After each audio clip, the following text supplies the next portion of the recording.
Chapter 19. Essentials. The essential points in the successful use of the law of assumption are these. First, and above all, yearning, longing, intense, burning desire.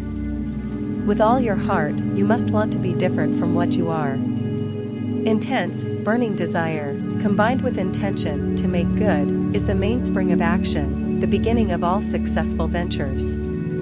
In every great passion which achieves its objective, desire is concentrated and intentioned. You must first desire and then intend to succeed. As the hart panteth after the water brooks, so panteth my soul after thee, O God. Psalm 42 verse 1. Blessed are they that hunger and thirst after righteousness, for they shall be filled. Matthew 5 verse 6. Here the soul is interpreted as the sum total of all you believe, think, feel, and accept as true, in other words, your present level of awareness. God, I am, is the power of awareness, the source and fulfillment of all desire, understood psychologically. I am an infinite series of levels of awareness, and I am what I am in accordance with where I am in the series. This quotation describes how your present level of awareness longs to transcend itself. Righteousness is the consciousness of already being what you want to be. Second, cultivate physical immobility, a physical incapacity not unlike the state described by Keats in his Ode to a Nightingale. A drowsy numbness pains my senses, as though of hemlock I had drunk. It is a state akin to sleep, but one in which you are still in control of the direction of attention. You must learn to induce this state at will, but experience has taught that it is more easily induced after a substantial meal, or when you wake in the morning feeling very loath to arise. Then you are naturally disposed to enter the state. The value of physical immobility exposes itself in the accumulation of mental force which absolute stillness brings with it. It increases your power of concentration. Be still and know that I am God. Psalm 46 verse 10. In fact, the greater energies of the mind seldom break forth save when the body is stilled and the door of the senses closed to the objective world.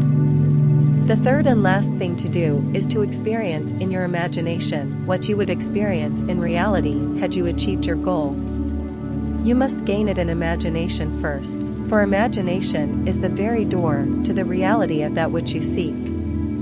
But use imagination masterfully and not as an onlooker thinking of the end, but as a partaker thinking from the end. Imagine that you possess a quality or something you desire, which hitherto has not been yours.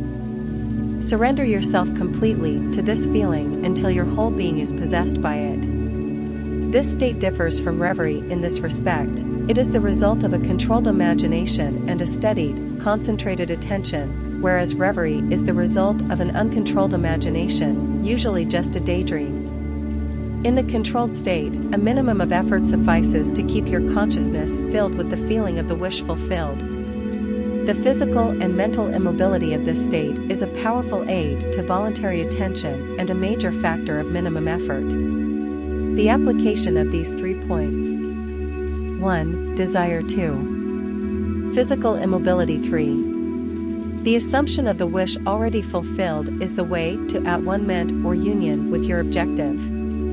The first point is thinking of the end, with intention to realize it. The third point is thinking from the end with the feeling of accomplishment.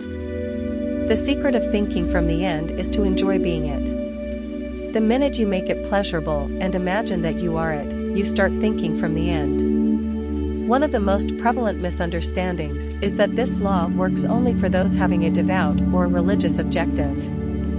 This is a fallacy. It works just as impersonally as the law of electricity works. It can be used for greedy, selfish purposes as well as noble ones. But it should always be borne in mind that ignoble thoughts and actions inevitably result in unhappy consequences.